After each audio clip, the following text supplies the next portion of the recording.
Hallelujah. Jesus. Lord, we come before you this afternoon. Salamat po, Panginoon, sa pagmamahal. Thank you for this wonderful time and prayer, Lord God, na kabutihan pagmamahal po ninyo, Panginoon. Salamat po, Panginoong Diyos, sa kabutihan, and may you lead us, may you guide us. Can I ask everyone to start to close your eyes everywhere in this place and just put your hands on your heart and let's recommit our heart to the Lord. Lord God, here we are, and we want to worship you. We want to honor you. We want to praise you. For there is no God like you. At sa lugar na to, Panginoon, ikaw ang may taas. Ikaw ang maghari. Ikaw ang manguna sa buhay ng bawat isa. Sa lugar na to, Panginoon, ang kabutihan at ang presensya po ninyo ang siyang mangyari nawa. Nandito kami lumalapit sa pagsamba sa iyo sa pangalan ito. Tinawag mo kaming anak at kami po nandito. Sabi ng Biblia, blessed are those who are hungry for God, for they will be satisfied. So we're praying this afternoon, nandun yung hunger namin, na magutom lang kami sa iyong presensya. Magutom kami sa iyong pagmamahal. Magutom kami sa iyong kadakilaan. At sa pagsamba namin, muli, sa oras ito, pangunahan, pag-arihan po ninyo ang Panginoon. Salamat po, O Diyos. Salamat po. Come on everyone, let's worship the Lord. Ang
Let's spend this moment.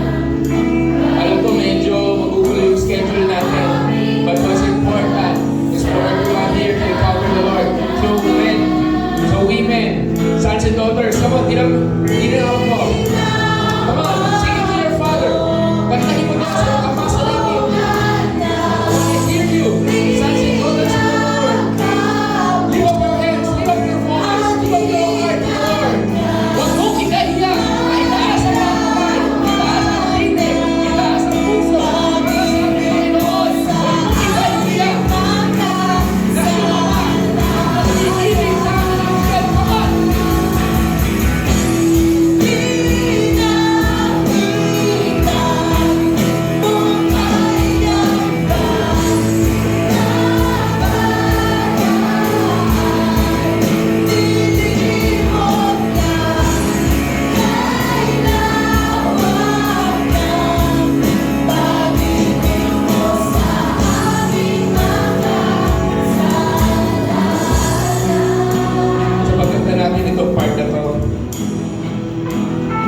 Uli natin, we're going to end this, but I want to sing it, I want you to sing it.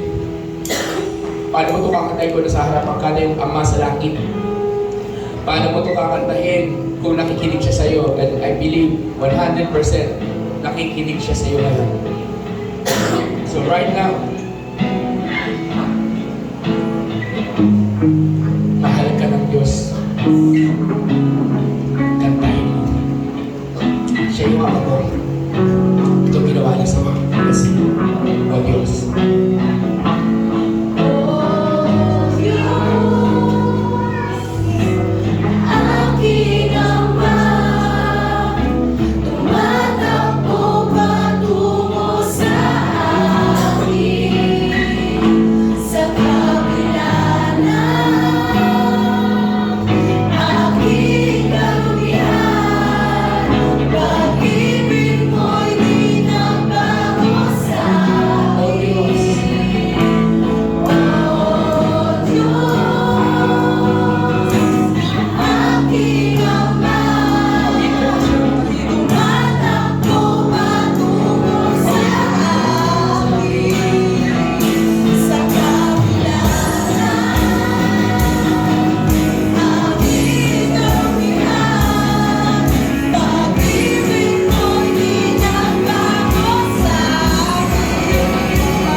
Thank you, Jesus, for this moment. Come on, tuloy na. Thank you, God, for this moment. Thank you for your presence. Thank you. And I pray sa bawat isa na dito, pagyakap mo ang siyang malaw. Pagyakap mo. Pagyakap mo. Ang yakap mo, Panginoon, ang siyang gumalaw sa oras ito. Panginoon, maraming salamat sa pag-ibig at napakagandang presensya mo. Yakapin po ninyo ang bawat isa na nandito, ang iyong mga anak. Salamat. Sa pag-i-end natin, I'm inviting you, just give thanks to the Lord on your own words.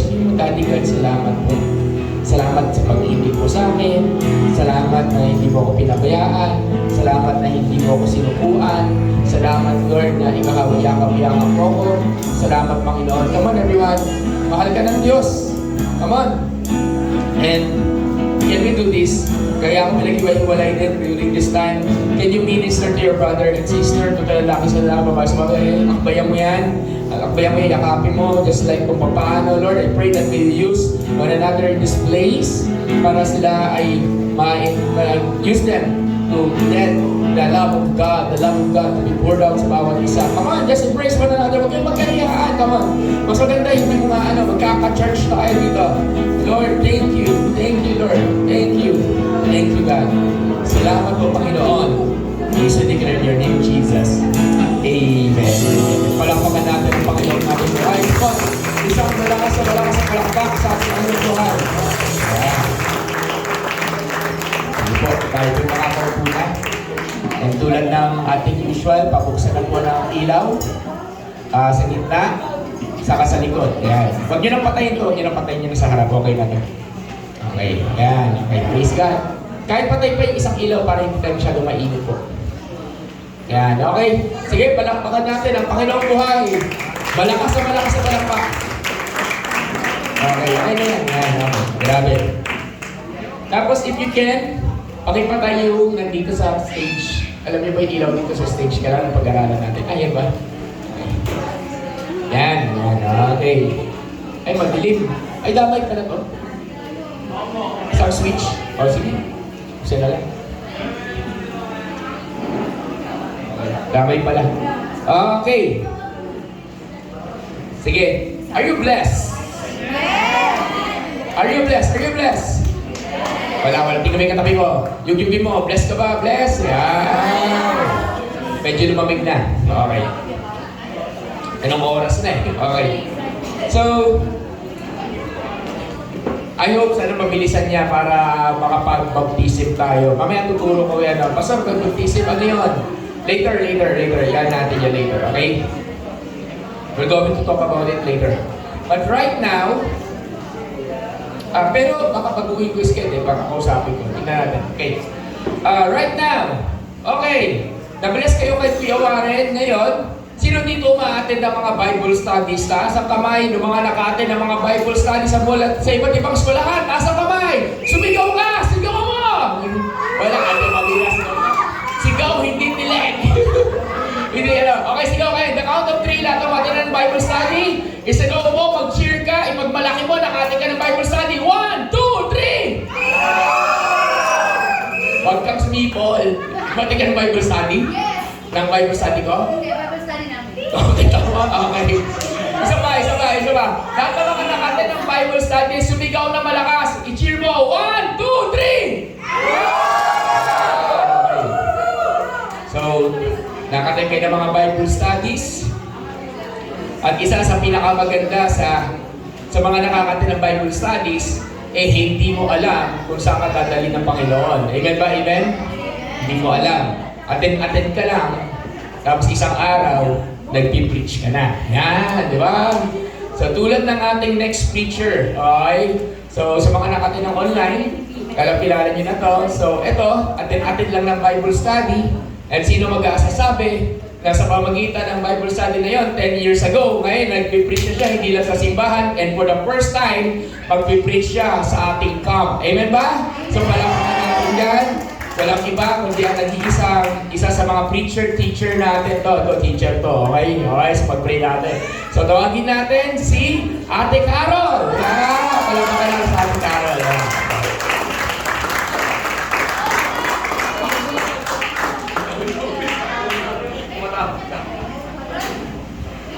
Guys, bear with me, kinakabahan ako. Ayan. Nawala yung energy ko dun sa ano. Grabe yung grace ni Lord, no? Nakaabot tayo hanggang anong oras, tapos... Ayan. So, mamaya natin yan. Tama ba, Ate MJ dito? Oo, sumunod daw ako sa kanya. Seryoso. So, ngayon, before tayo mag-start, pray lang ako. pray lang ako, tasama lang tayo. God. Yes, Lord Jesus Christ, we want to invite you here, Panginoon. Maraming salamat for what you did. Thank you, God, for the worship kanina. And thank you, God, for always reminding us that your grace is greater than our worst sin, Panginoon. And maraming salamat sa patuloy na pagtakbo at patuloy na pagtanggap sa amin sa bawat pagkakataon na nandyan kami at panahong wala kami sa inyo, God. And now, right now, God, may you be the one to bless and may you be the one, Father God, to be the center of this moment. Lalo na, Father God, everything is all about for you and to you, Jesus. Maraming salamat, God. Amen. So, yon, malayong-malayo yung topic natin kay Kuya Warren, ano? Di ko alam kung magigising kayo dito, pero in the aspect of our life, lahat to pasok sa banga, di ba? So, hindi ako pareho ng energy ni Kuya Warren, guys. Ayan. So, kung nakita niyo yung formal preaching ako, medyo magulo. So, yun, tulad ng kanina, ang dami nating house rules, no? Parang bayat-maya pagkaakyat dito ni Pastor, marami tayong naririnig na bawal ganito, meron tayong rules na ganito. And umiikot siya actually sa mababanggit ko. And syempre, hindi naman na to bago sa ating lahat. Magmula sa school, sa trabaho, sa bahay natin, lahat to kailangan nating lakaran. So, ang topic natin for this day, and actually si Lord pala may gusto nito. Gusto ni Lord na mag-focus tayo syempre sa honor in the middle of the offense, di ba? Bakit naman Ate Carol in the middle of offense? Kasi napakadali mag-honor pag alam mong ginagalang ka ng tao, tama? Madaling mag-honor kapag alam mong tuwang-tuwa sa'yo yung tao eh. Eh paano kung yung i-honor mo is yung something na hindi mo ka-vibe, hindi mo ka di ba? Hindi mo pareho ng wavelength, hindi mo pareho ng heartbeat. So, isa to sa mga inaral ko and isa to sa mga I believe na gustong ituro sa atin, Lord, is honor in the middle of offense. And isa sa mga character sa Bible na nagpatunay ng true honor is syempre ang pangalawang hari sa Israel, walang iba kundi si King David. Kilala niyo si King David? Yes! Diba? Sino kalaban niya? Goliath. Akala ko kung sino eh. Si Goliath, diba? Pero bukod doon, marami pang kwento si King David na mas mapapalawak na. Mamatay talaga ito. Ayan. So, yung main verse natin for today is 1 Samuel 24 verse 5 to 6. Pwede bang pabasa tayong lahat? Sabay-sabay tayo. And 1, 2, 3, go! Later, David felt bad about what he did. He said to his men, I pray the Lord never lets me do anything like that to my master again. I must not do anything against Saul, because he is the Lord's chosen king. Ayan, nakita naman natin no, na yung mga naka-highlighted, I pray, I must not do anything. And He is the Lord's chosen king. And mamaya, mas mapapalawak pa natin yan. Pero, ayan yung tawag dito, hihimay-himayin natin. So, yun. Diba? So, ang kwento kasi niyan, diba? Ano lang tayo, short story. Gusto niyo short story? Gusto niyo kwento? Ito. Si King David, diba? Siya ang pangalawang hari ng Israel. At sa alam nating lahat, siya yung hari na nanggaling sa pastulan. Tama? Kumbaga siya yung hari na napili through Samuel anointed, di ba? Tapos si Saul, siya yung unang-unang hari na pinili ni Lord. Kasi di ba, ito yung time na, kaya maganda guys, magbasa kayo ng Bible kasi magugulat kayo, ang dami pa palang revelation. So si King Saul, yung first king sa Israel, kasi nga di ba yung mga tao gusto nila may mag-lead sa kanila, ganun. So binigyan sila ni Lord ng king, and after niyan, si Saul, hindi naman naging maayos. Naging maayos siya in the first moment. Pero the next moment, ayan na, dumating si King David, tapos, tawag dito, hindi niya natanggap, and then nagkaroon ng hunting, and then napunta na tayo dito. And pagdating sa 1 Samuel 24 verse 5 to 6, ito na yung moment na nahuli na ni David si Saul. And ito yung respond niya. Later, David felt bad about what he did. He said to his men, I pray the Lord never let me do anything like that to my master again. I must not do anything against Saul because he is the Lord's chosen king. Ano ba yung connection nito dun sa honor? And this is how we respond. Pag in the terms of honor, di ba? Kumbaga, iikot lang talaga tayo kung paano tayo magre-response. Just like David, in the moment na nahanap niya na, ay nakita niya na si Saul, meron siyang pagkakataon para, di ba, ikaw, imagine, merong kumaltok sa'yo. Kumaltok sa'yo, imagine kumaltok sa'yo. Andyan na, harap mo na ngayon, binigay sa'yo. Nasa harap mo na, anong gagawin mo? Pagkakataon mo na yan, guys. Kakaltokan mo ba siya or what? So, parang etong verse na to, tinuturo sa atin na we have opportunity to revenge ba? Pero, syempre, with the, yung honor na tinuturo sa atin ni Lord is ipag-pray natin and huwag tayong gagalawin. Kasi nga, anointed yan. And mas mapapalawak pa natin siya. Kasi nga, honor is not based on how people treat you. Honor is based on who God called you to be. Ayan yan, di ba? Kumbaga, yung honor, hindi siya something na, kasi di ba, usong-uso to lalo na yung sa PBB, di ba? Yung respect in-earn yan. Tandaan niyo yun, yung respect in-earn yan. Pero pagdating kay Lord, you don't need to earn it. You don't need to, parang, kailangan may patunayan or kailangan yung tao na to may gawin muna sa'yo para i-honor siya. Honor is based on how God called you. Ngayon, kung hindi kayo marunong mag-respond ng tama, bakit hindi kayo tinawag ni Lord? O, di ba kinabahan kayo dun? Kasi, kung magre-respond ka lagi out of rage, ibig sabihin, hindi ka tinatawag ni Lord kung saan. God called you. Balik natin dito Si David, hindi niya ginalaw si Saul. Kasi, tinawag siya bilang king, di ba? So, eto yun. Kailangan bumase tayo, tawag dito, kung paano tayo tinatawag ni Lord. And syempre, sabi nga nila, tulad ng nabanggit ko kanina, meron tayong opportunity para gumante.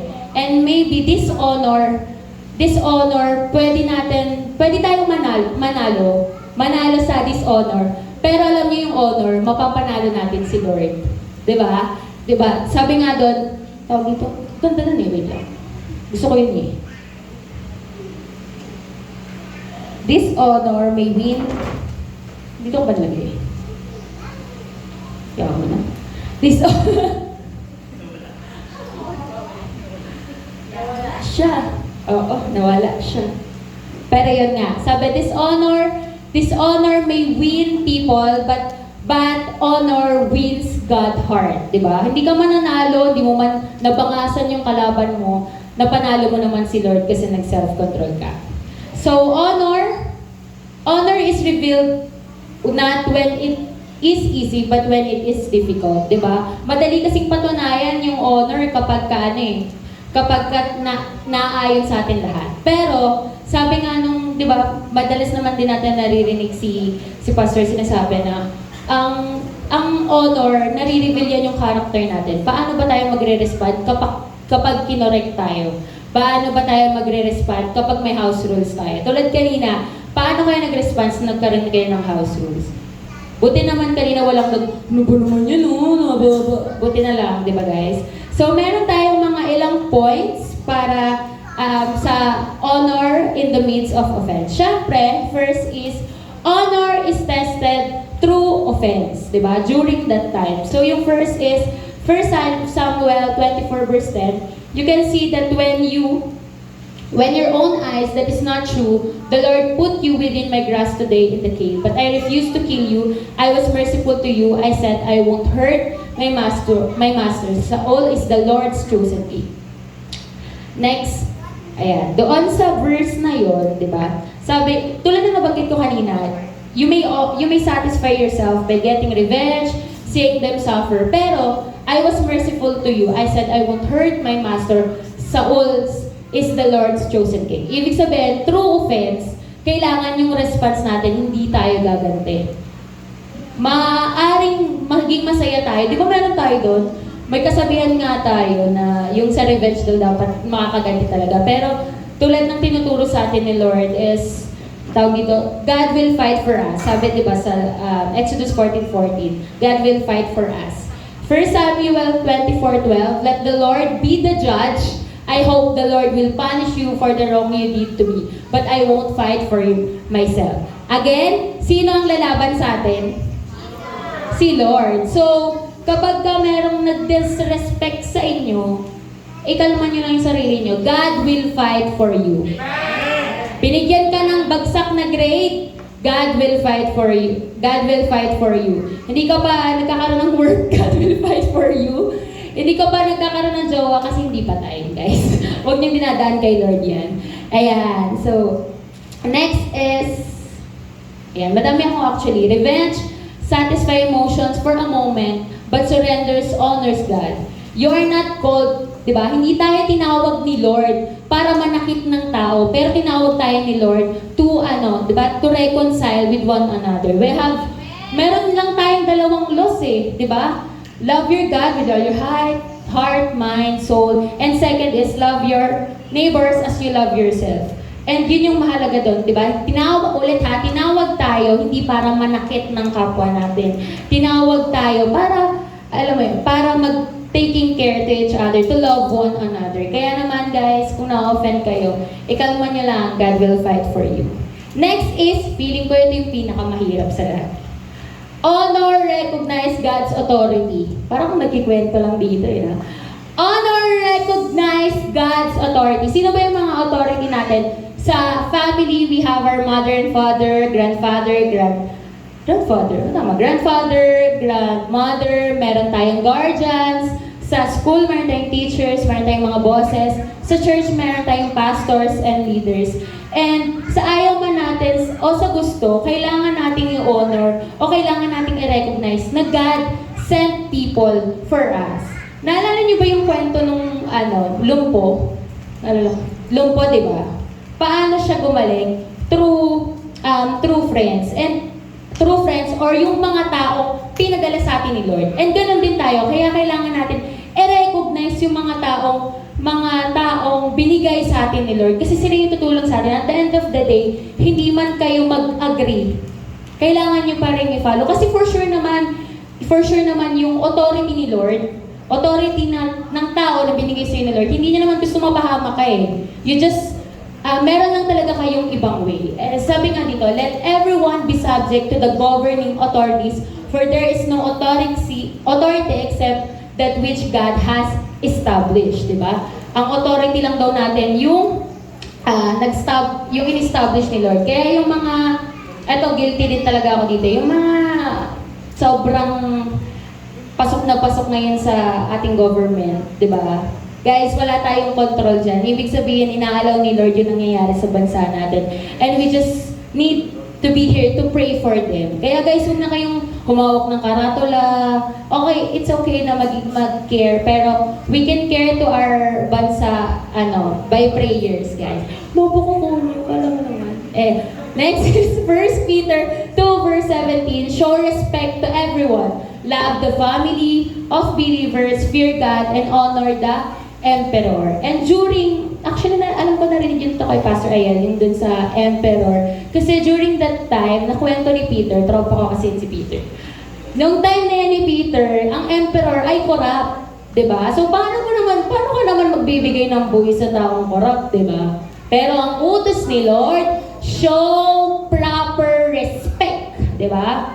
Kahit Lord nakakainis na, diba? Sa magulang natin, Lord, di naman ako late umuwi, pinagalitan pa rin ako. Kailangan mo pa rin mag-bless, kailangan mo pa rin magpo at opo, di ba? You need to show respect kahit in the times na hindi mo pakiramdam. Kasi may tayo, di ba? Ay, hindi ko feel na magpo at opo ngayon. Hindi ko mag-feel mag-bless ngayon. Guys, walang time ang respect. And every day of our lives, God tells us to show respect in everyone. Guys, kahit mula sa pinakamaliit, yan, mula kay Jig hanggang sa pinaka-oldie sa atin, which is, I believe, wala naman. Wow! Diba? Kailangan nating i-respect yan. Hindi mo kailangan bigyan ng kahit ano yan. You just need to treat people as a people. Diba? Next is, do not repay anyone evil for evil. Be careful to do what is right in the eyes of everyone. Yan naman yung everyone, di ba? If it's possible, as far as it depends on you, live at peace with everyone. Di ba? Kaya di ba narinig natin? Guys, alam niyo ba yung word na shalom? Narinig niyo yun sa church natin, di ba? Shalom. Yung mga anak ni Pastor Rael, lahat anak shalom, di ba? Shalom means peace. So guys, kahit pa ulit-ulit ako dito, hanggat hindi nyo nare-realize na yung peace, kailangan natin siya establish in the middle of nagtatampo ka, nagtotopak ka, or valid yung feelings mo. Wala. Hindi ini-invalid ni Lord, ha? Hindi ini-invalid ni Lord yung feelings mo. He just want you to learn to respect people despite of all of that. Diba? Huwag baka naman kasi sabihin nyo, Lord, di mo kasi ako naiintindihan eh. Pinaiyak ako ng tao na yan. Sinabihan niya ako ng kung ano-ano ng tao na yan eh. Tapos gusto mo, respect ko siya. Gusto mo, pag-pray ko siya. Anong sabi ni Lord? Live at peace with everyone. So, guys, nung una, sabi, hayaan mo si Lord lumaban sa'yo. Ngayon, during na na-offend ka, kailangan mo pa rin magpakita ng kapayapaan. Guys, walang plastikang kapayapaan na like, sige, okay na yan, magsasorry na lang ako kasi kailangan ko mag-sorry. Hindi. God looking at our hearts. And kahit mag-sorry ka dyan, tapos blunt face lang, di pa rin tatanggapin Lord because God looking in our hearts. So at the end of the day, heart check tayo. Be peaceful with everyone. Diba? Tulad ni David, balik ko lang kay David Si David, may pagkakataon siyang bastusin si Saul. May pagkakataon siyang siya na mismo pumugot ng ulo ni Saul. Pero beyond that, hindi niya tinignan yung behavior ni Saul. Ang tinignan niya, pinili ito ni Lord eh. He is the authority of my life, di ba? Before me, siya yung unang pinili ni Lord. Kahit hindi niya nire-respect si Saul, nire-respect niya si Lord. So, at the end of the day, Lord, yung etong tao na to, binigay mo to siya sa akin. So it means I will respect him despite of his behavior. Diba? Amen. Honor does not mean agreeing with wrong actions. It means responding with godly character. Dishonor reacts in anger, but honor responds in the spirit. Ang ganda na guys, dishonor reacts in anger. Ibig sabihin kapag ikaw, oy, bawal ka daw pumunta dyan react ka agad ng galit. Baka naman di pwede, hindi naman ganyan sila. Diba? Pero, ang tunay na honor daw is magre-respond tayo through spirit. Lord, tama ba itong re-react ko? Diba kaya nga, kung sa tablet, meron tayong think before you click. Sa ating respond in the spirit. Okay? So guys, kung talagang tulad ng binabanggit ni Kuya Warren, meron lang tayong dalawang side. Kung magre-react tayo ng bonggang-bongga, baka nasa ibang side tayo. So, kung ang respond natin is godly character, then congrats, you are in the good side. Next, we have, honor protects your heart. Honor protects your heart. So, in 1 Samuel 24 verse 7, he said, you are right and I am wrong. You were good to me even though I have been bad to you. Ito na yung point of view ni Saul. Na, di ba binigyan siya ni David na, hindi kita sasaktan, hindi kita gagalawin, pinili ka ni Lord. Ngayon, ito ang response ni Saul. Tama ka, mali ako. You were good to me even though I have been bad. Asan ako? I have been bad to you. So, ayun guys, di ba? Kung papansinin natin, kung nag-react kaya si David, kung nung time na yun tinodas niya na agad si Saul, ano kaya mangyayari? Di ba? Hindi niya naprotektahan yung puso niya. Binalot niya lang sa rage. And, malalagot pa siya kay Lord. Di ba? Sabi ni Lord, naku po, yung una kong pinili, mali na, pangalawa pa. Di ba? So, yun. Pero di ba si Lord, hindi naman siya nagkakamali. So, di ba? Next is Proverbs 4:23. 23, above all, guard your heart, for everything you do flows from it. Colossians 3:13, bear with each other and forgive one another. If any of you has grievance against someone, forgive as the Lord forgave you. Tulad ng ginawa ni David, kailangan nating patawarin. And hindi naman, kasi baka sabihin nyo, mangyayari ito sa lahat. Hindi sa lahat ng pagkakataon, yung mga naka-offense sa atin, babalik sila sa atin, and katulad ng respond na Saul, na you are good to me, ganyan. Pero, yun nga, kailangan natin protektahan yung heart natin at all times. And, ito yung magiging fruit nun, na magugulat tayo yung mga nakasakit sa atin. Sila mismo yung lalapit sa atin and they will say, you are wrong and I am bad. Pero tulad ng banggit ko kanina guys, hindi lahat. So, ayan. Honor protects your heart. To be Christ-like is to show the same mercy that is given to you. Diba? Sabi nga doon, that's why we have this cross. Ang ganda lang ng cross na to. It's reminding us how to be a Christ-like. And ang galing lang, no? Napansin natin si David. Tulad ng bagay ko yan, Old Testament and New Testament. Si King David, nasa Old Testament siya. So, hindi niya pa kilala si Jesus. Pero, siya mismo, nalakaran niya ngayon. Na yung mercy, binibigay natin siya sa tao. Hindi dahil sa deserve ng tao yun. Because ikaw din mismo nakatanggap kay Lord ng mercy na yun. Yan. David's response to teaches us that humility allows us to honor people even when they hurt us. Honor reveals the condition of your heart. To be Christ-like is to show the same mercy that God has given to you. Umiikot lang talaga yung preaching is the way how you respond to people kung in the midst of offense. And yan is never allow your heart, your mind, your soul na pagdating ng meron ng hindi unfair or things na hindi mo gusto, tawag dito, magre-respond tayo ng mali. That's why honor protects our heart kasi kapag ka nag-response ka, tulad nung na-share ni Pastor nakaraan, yung mga ladies daw na nagsasuot ng hindi maayos. Wow. Yung mga ladies daw na hindi nagsasuot ng maayos, you can respond na, hindi naman po mahali yung damit ko. Pero you can simply say, noted po. Diba? Pareho yung naprotektahan yung isa't isa. Because God is teaching you both. Right?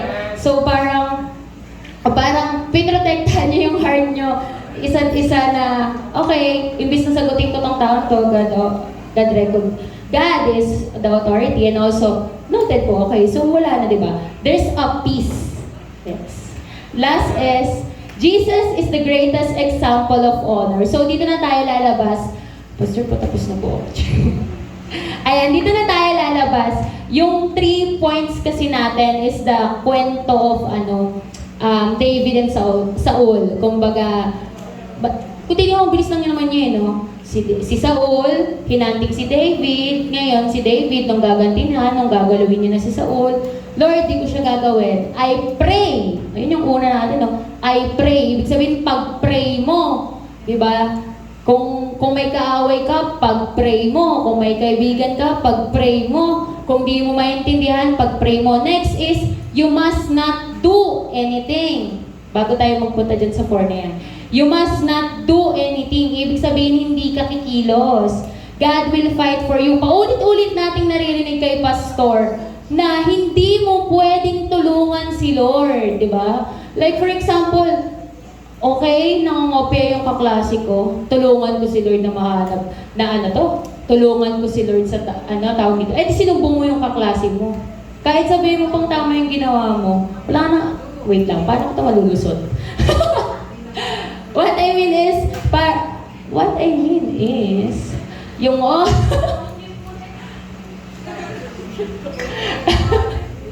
ano yan? Wala tayong gagawin. Si Lord ang kikilos sa atin. Exodus 14:14, di ba? Be still, God will fight for you. Tapos yung pangatlo is, huwag natin gagalawin yung anointed ni Lord. Balik ko lang yung last preaching para maalala lang natin, di ba? Yung kwento nung kay Moses, na parang mali na yung ginagawa ni Moses, pero itong dalawa, nag-interfere, di ba? Chika na naman tayo. Interfere! So, nag-interfere siya na, Lord, mali yung ginagawa niya. Pero sino pinala ni Lord. Diba yung dalawa? So at the end of the day, kahit gaano ka pa magpabida kay Lord, kung ang Lord ay may nilagay na tao para dyan, hindi ka pa rin, hindi dahil sa hindi ka papakinggan ni Lord. It's just, He wants you to learn how to humble yourself. Hindi ibig sabihin na matalino ka, hindi ibig sabihin na gifted ka, hindi ibig sabihin na anointed ka, tama ka. Diba? You need a heart check, diba? Kailangan, hindi ibig sabihin na, Lord, lahat ng spirito nararamdaman ko, Lord. Lord, lahat ng instrument kaya kong tugtugin. Lord, lahat ng sa Bible mula Genesis hanggang Revelation kaya kong ituro. Hindi ibig sabihin yun magde-define kung gaano ka-righteous kay Lord. God looking in our hearts. And honor tells us to humble ourselves every day. Diba? Ito, lagi ko tong napanood ko to sa preaching. How many times do we need to surrender ourselves to the Lord? Ilang beses ba tayo pwedeng mamatay para kay Lord? Alam niyo, sabi niya, araw-araw. Kaya tayo nagpipray araw-araw, di ba? Para tayo lagi may reason. And ganun din, at the end of the day, we need to honor our God in our lives. And honoring means surrendering everything to the Lord. So, punta na tayo sa last point, which is, Jesus is the greatest example of honor. Di ba? Honor, hindi example siya. Honor, di ba? David points us to Jesus, di ba? Father, forgive them for they do not know what they are doing. Yung tulad ng nabanggit, tulad ng kanta natin kanina, yun yung grace ni Lord. And grabe yung grace ni Lord kasi He was betrayed, mocked, rejected, and crucified. And ganyan tayo tinuturuan ni Lord. Na kahit ilang beses tayong buluhin ng mundo, kahit ilang beses tayong tapakan ng mundo, kahit ilang beses tayong pahirapan ng mundo, kailangan nating tumindig, tumayo, bumangon kasi God give us grace to stand and to give honor to Him every day of our lives. Kahit mamatay tayo araw-araw, kailangan natin gawin just to show Jesus how we honor Him. Jesus had the, pansinin nyo, no? Jesus had the power to His enemies, but He chose love instead. That is true honor. Kapag may pagkakataon ka na saktan yung tao, kapag may pagkakataon kang mag-respond ng mali, pero pinili mo pa rin yung pagmamahal, then that's honor. And guys, si Jesus, He is flawless. Bakit niya kailangan ipakita sa atin yung honor? Siya nga mismo dapat nating i-honor, di ba? Because He is the Lord. He is the King. Siya yung kinikwento ni Kuya Warren na hinandaan ng daan ni John, di ba? Yung famous na si John, naghanda ng daan sa hindi pa kilalang si Jesus. Tapos tayo, pinakitaan tayo ni Jesus how to forgive one another. Ayan, Father, forgive them for they not know what they are doing. Ayan yung last na nabanggit ni Jesus in the cross. Next, John 13 verse 14 to 15. I am your Lord and teacher, but I wash your feet, so also should wash each other's feet. I did this as an example for you, so you should serve each other just as I serve you. Meaning, guys, honor is not just surrendering, but honor is serving one another. Meron bang requirement sa pag-honor ng isang tao? Ang sagot, wala. Honor is just like a grace. You can give it to a person for free. Hindi dahil sa required siya, hindi dahil sa mataas siya, because he is God's children. He is a God's child, di ba? So kailangan nating ibigay yung honor and same respect kasi yun din yung ginawa sa ni Lord at the cross.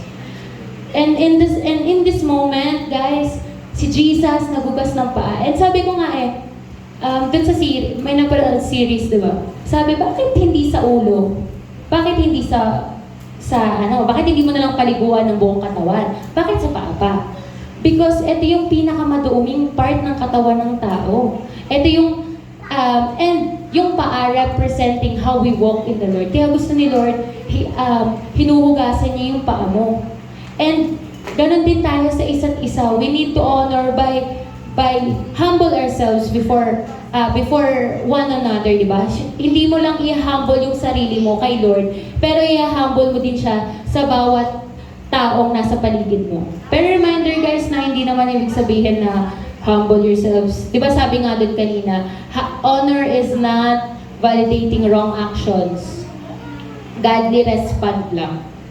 So Jesus is the greatest example of honor. It means honor is choosing forgiveness when revenge feels easier. Yan, di ba? Kung titignan mo nung time ng crucifixion, may dalawang cross. Ay, yung kay Pilato, may pagkakataon siya nun, di ba? May pagkakataon na siya ulit iligtas ang sarili niya. Pero di niya na naman ulit ginawa. So, ganun din tayo guys. And revenge, di ba? Bakit kailangan yung templo wawasakin niya pa after 3 days? Pwede niyo naman wasakin in that day. Tapos makalaya na, tapos hindi na. Diba? And also guys, yung honor, yung mismong Lord natin nagmamakaawa kay Father God. Na Lord, bakit hindi na lang, bakit, pwede bang hindi na lang mangyari? Pero kailangan kasi nating ma-realize and kailangan nating malaman, kailangan nating maramdaman na Jesus is the example of great honor. That we need to choose forgiveness when revenge feels easier. Na kahit sobrang dali ng manakit, na sobrang madali, lalo na ngayon sa Facebook, ang dali-dali na kayong manira ng tao. Yes.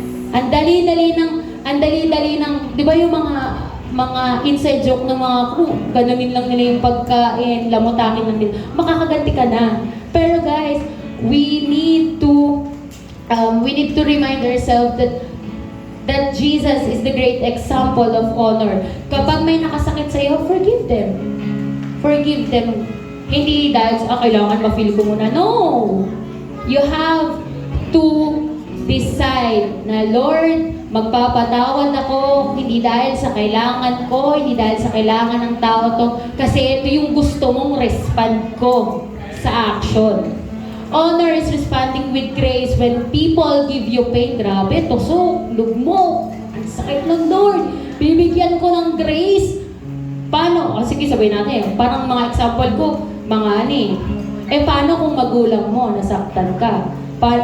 Lalo na guys, we have our own stories and may mga kasalanang mahirap patawarin.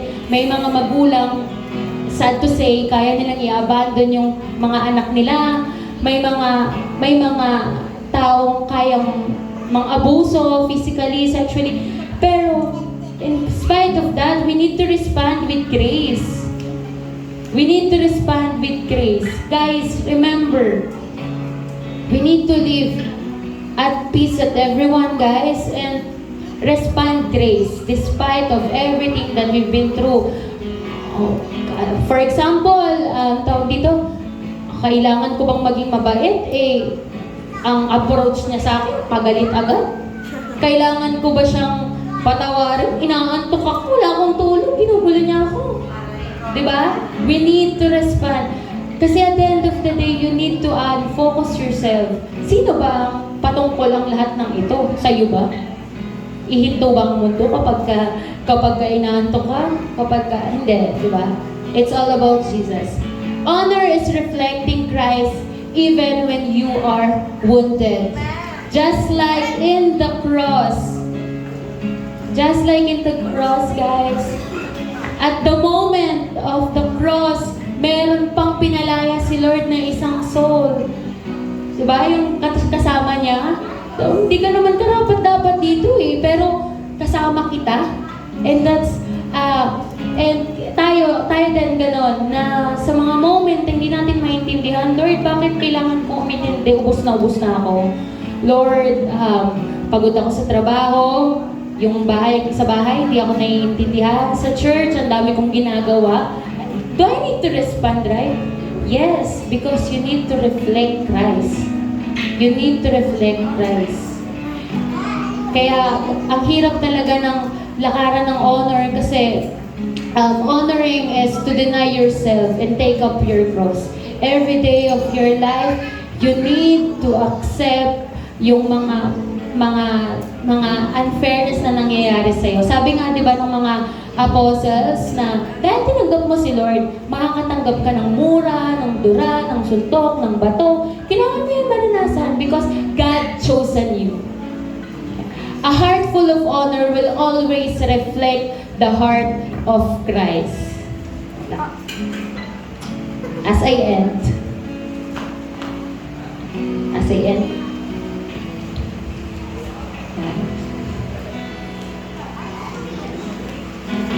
love God and one another. So honor is not weakness. Honor is not pride.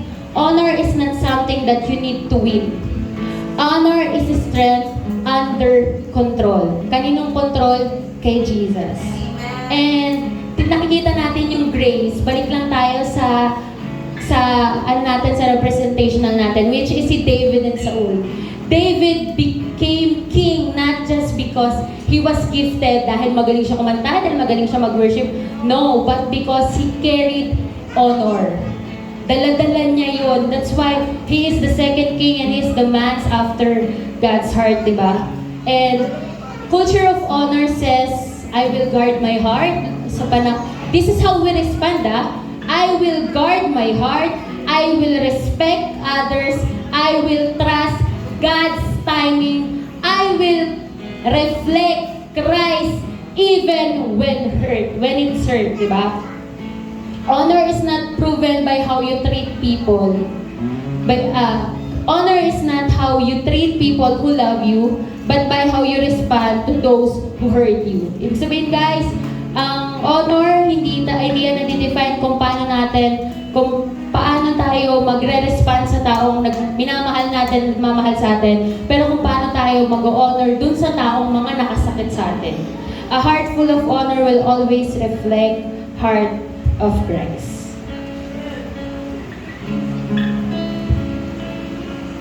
Pray? Guys, can I invite you to stand up and let's pray?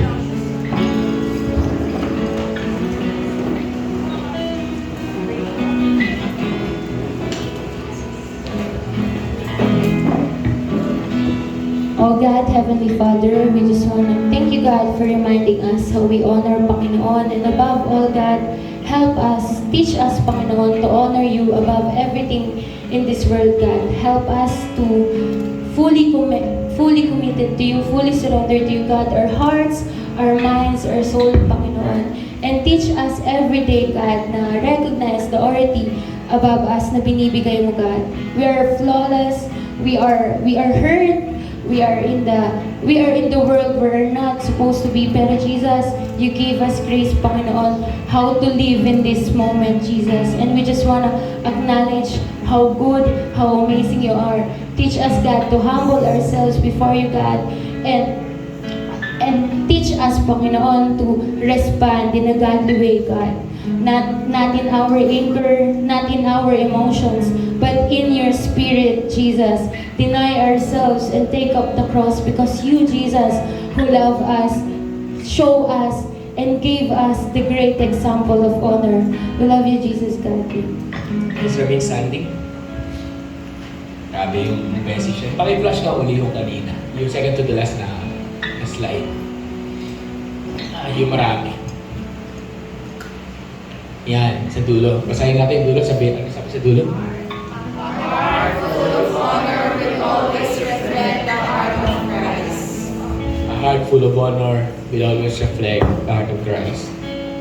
In the church, you can see that we are praying that we promote the culture of honor mula sa bata hanggang sa matanda.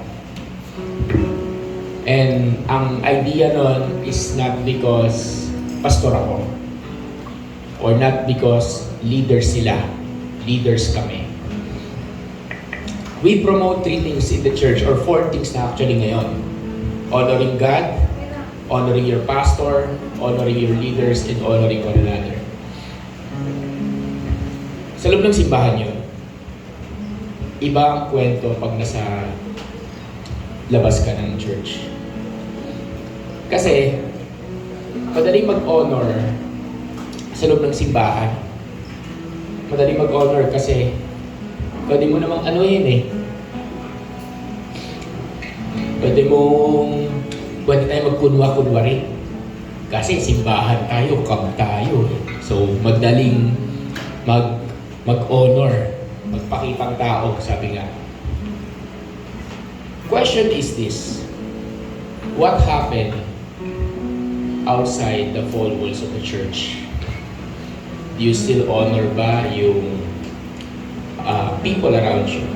Do you still honor ba si Lord? Do you still honor ba yung one another? Or do you still honor yung leaders o yung pastor mo? So,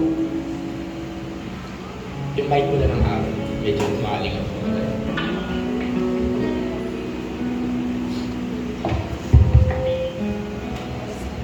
Yan, okay.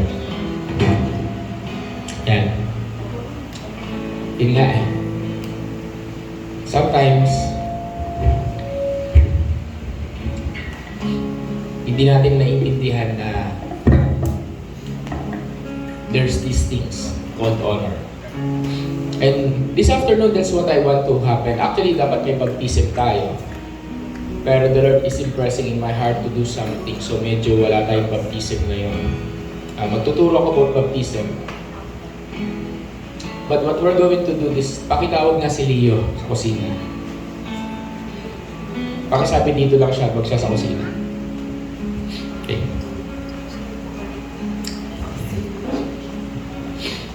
Sabi sa inyo, running man eh. Wala na. Okay. What we're going to do this afternoon is we're going to have a groupings. Okay? Kakaroon tayo ng groupings. Pero bago tayo magkaroon ng groupings, can I ask to simply close the lights?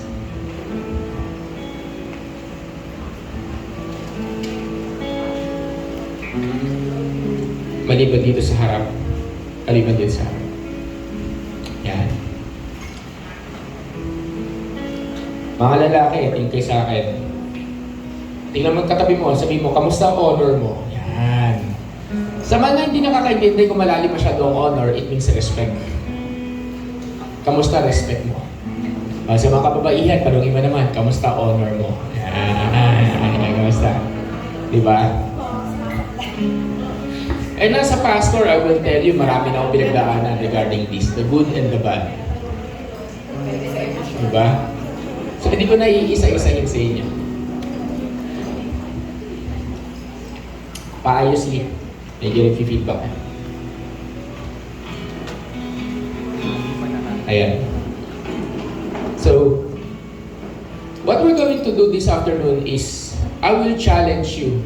Hindi ko na anuin sa inyo yung culture of honor, at hindi ko na rin huhukayin o hahalukayin kung kamusta. I need everyone to listen. Si Leo lang pinasikaso ko po dyan.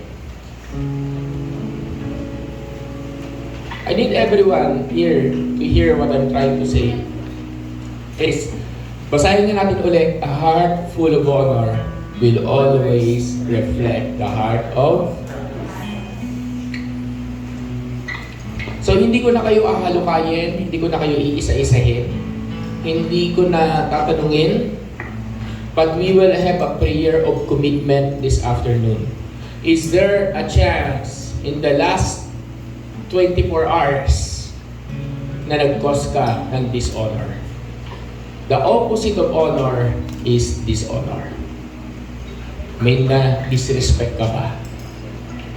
Meron ka bang hindi napatawad? Meron ka nakalimutan mag-respond ng grace? Nakalimutan mo bang i-reflect si Kristo sa pananalita, sa kilos? In the last 24 hours, isip. Holy Spirit, the last 24 hours, pastor mo, kuya mo, ate mo, magulang mo, boss mo, kapwa kapatid mo, ka-churchmate mo. The last 24 hours, did you reflect Christ? In the last 3 days, in the last 1 week, isip. Yeah, I'm challenging you. Close your eyes. May the Holy Spirit come and remind everyone right now. In the last 24 hours, in the last 3 days, did you reflect Christ? Did you show honor? O na may pagkakataon, gumanti ka. In the last 1 week, bago yung camp, huwag na natin patagalin. Kamusta? or kung lumagpas pa ng 1 week, then this is your chance and this is our chance to renew and ask God for forgiveness, because dishonor is sin. Dishonor is a form of sin. Whether you believe it or not, hindi dito pinag-uusapan kung tama ka o mali. Ang pinag-uusapan dito, did you reflect Christ? Hindi dito pinag-uusapan, ikaw hindi mo nga nireflect si Kristo, ako pa kaya. Hindi pinag-uusapan yun dito. Ang pinag-uusapan dito, yung respond mo. So church, kaya ko pinaghiwalay kayo. Mga kalalakihan, is there a chance in your life na may ginawa ka na create ng dishonor, and dishonor mag-create ng kaguluhan? Is there a chance in your life na in the last 24 hours, 3 days, 1 week, or so on and so forth, na hindi mo na-reflect o hindi mo napakita si Kristo sa salita, sa kilos, sa gawa? Mga kababaihan, gayon din. So I'm asking you right now, can I ask you to ask the Lord for forgiveness right now? So wherever you are, I want you to speak to God, and I want you to be free in this place. I want you, can I call yung worship team lang? And I want you to spread out. I want you to spread out in this place. And I want you to talk to the Lord right now. And this is what we're going to do. I want you to spend time with the Lord as we sing this song, because a true child of God knows how to show honor. So Lord, right now, this is our prayer. Holy Spirit, may you fill this place with your presence. May you fill this place with your presence, with your love, with your grace and mercy.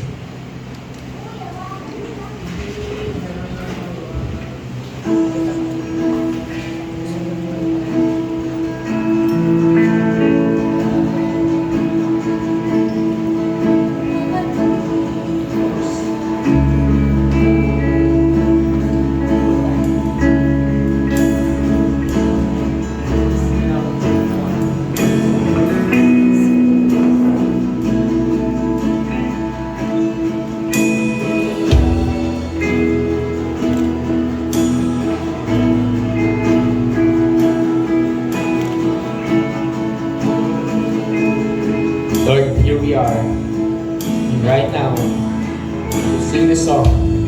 May you lead us, may you guide us. Thank you, Holy Spirit. Thank you, Jesus. Everyone, kasi tinawag mo ako muna.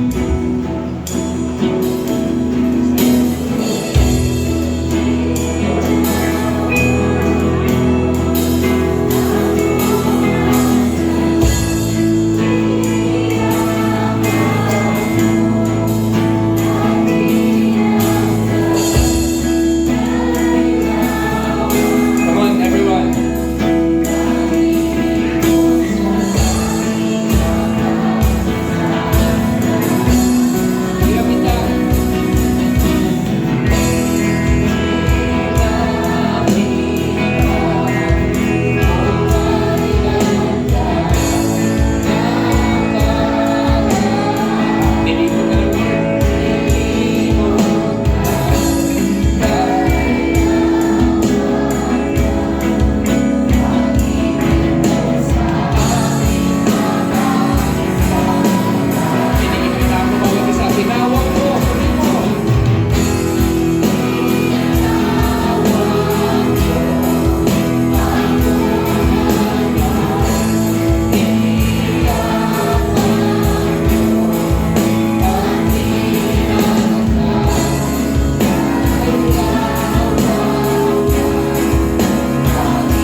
5 minutes, I want you to find a spot in this place. Pwedeng sa floor, pwedeng sa upuan. I want you to sit down, kneel down before the Lord. No, better yet, I'm asking you to sit down or kneel down before the Lord. If you know, or ikaw mismo, I want you to talk to God. And I want you to simply, kayong dalawa lang ni Lord, ask for forgiveness. Pwede mo tanggalin yung upuan mo dyan, pwede mo dalhin sa sulok. And I want you, kung na-dishonor mo yung parents mo, na-dishonor mo yung pastor mo, na-dishonor mo si Lord, na-dishonor mo yung leaders mo, ate mo, kuya mo, boss mo, ibang tao, stranger, government, or whatever. Ano man to, right now, everyone in this place, kung hindi mo kakausapin yung katabi mo, I'm asking right now, that come and talk to the Lord. Talk to Jesus right now and ask forgiveness. Lord, patawarin mo ako because I have done this. Patawarin mo ako, I have dishonored. Ay, nakapagsalita ka ng masakit. Nakapagsalita ka ng hindi maganda. Nakapag-isip ka ng bagay na hindi tama. Nakagawa ka ng bagay na nakasakit ang kapwa mo. Right now, the last 24 hours, 3 days, in the last 1 week, or the last month, what you have done, Lord, the Holy Spirit is revealing things right at this very moment. Mula sa bata, kanuman ang edad mo. If you dishonored, in this time, God is restoring you. Gumanti ka ba? Gusto mo bang gumanti? Gusto mo bang lumaban? Gusto mo bang makabawi? God, Lord, is telling you, forgive, kapatid, forgive. God is telling you, forgive my child. Forgive the child. Holy Spirit is moving right now.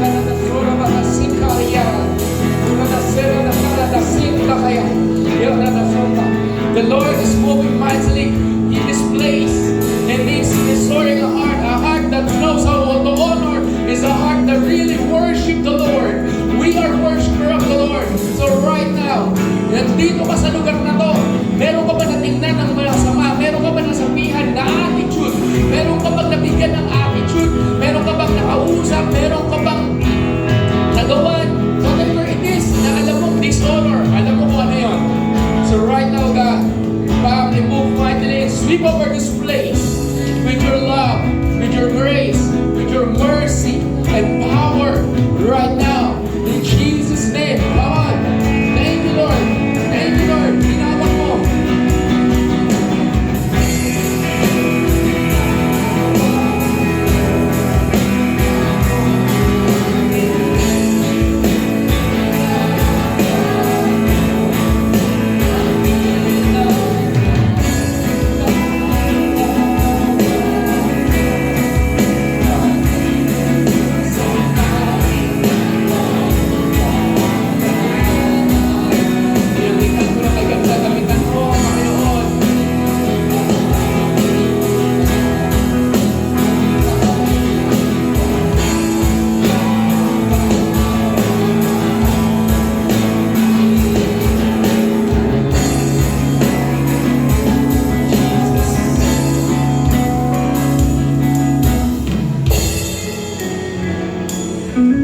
Right now, Lord, let them feel your embrace. Let them experience your embrace. Let everyone here experience your love. And let everyone here experience that you love them so much. Maraming salamat po sa yakap na iyong presensya at pagmamahal. Salamat po, Panginoon. Salamat. Thank you. And for those sons and daughters who hear my voice, I will tell you, let today become a day of new beginning. Ask the Lord, Lord, tulungan mo ako i-honor ka, i-honor ang authority na binigay mo sa akin, pastor, magulang, leaders, sino man yan, i-honor ang bawat isa. Salamat po, Panginoon. Thank you, Lord. Thank you, Jesus. Thank you sa akin as well. Can I ask to open the lights? Pwede matingnan mo yung katabi mo. Sabi mo, I honor you. Sabi mo, I honor you. I honor you. Diba? Do you honor? Diba? Sabi mo nga sa tatlong tao. Sige, tayo. Come on, tayo. Come on. Likod tayo, sabihin mo nga sa 3-5 tao, babae, lalaki, sabihin mo nga, I honor you. Come on, everyone. Sige. Nandito, pamilya mo. Sabi mo, I honor you. Yeah. Yun. Yun.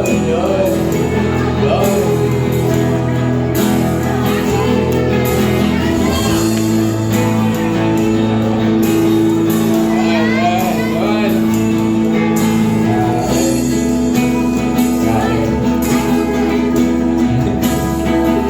Amen.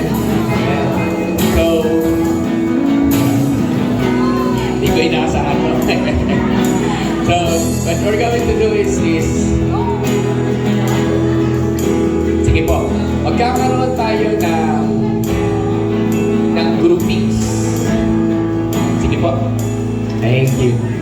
Amen. Amen. Palakpakan natin ang Panginoon. Isang malakas sa palakpak para sa ating Panginoon buhay.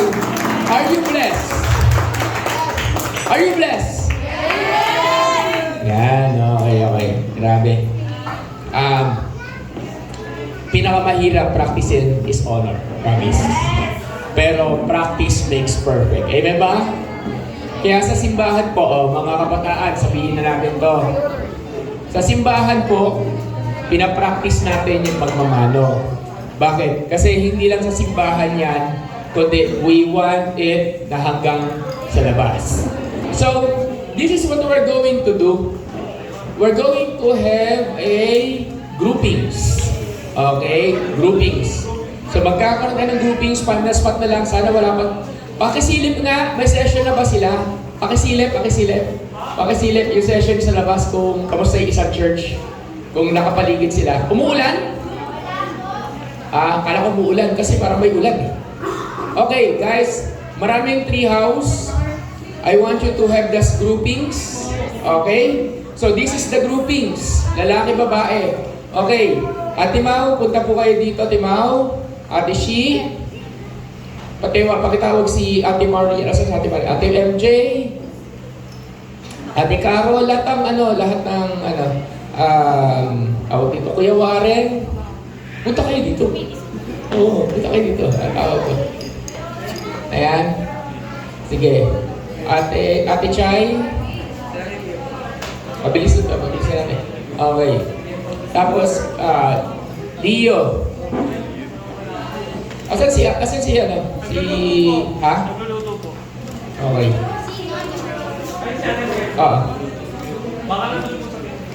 Tawagin niyo. Okay, wala tayo. Sige, yaman na. Okay na. Sige. Okay. So, ang mga sasama sa mga lalaki muna. Okay, bahala. Dalawa lang silang lalaki. Kasama na ako. So, siguro, hatiin na namin yung mga lalaki sa tatlo. Okay? Ilan ba kayo? Hati-hati na, okay? Yung mga working age, wala namang ibang working. Sama kay si Daniel, saka si Brian. Sama kay si Jet. Taas ng mga working age. Asan? 1, 2, ayan, lahat ng working age. Okay, Kuya Warren, alam niyo na. Lahat ng kabataan, sa amin dalawa ni Kuya Leo. Okay, ayan, okay. Hatiin na lang namin. Sige, labas na kayo. Hanap na kayo ng pwesto sa labas. Okay? Groupings. Pag-uusapan pa yung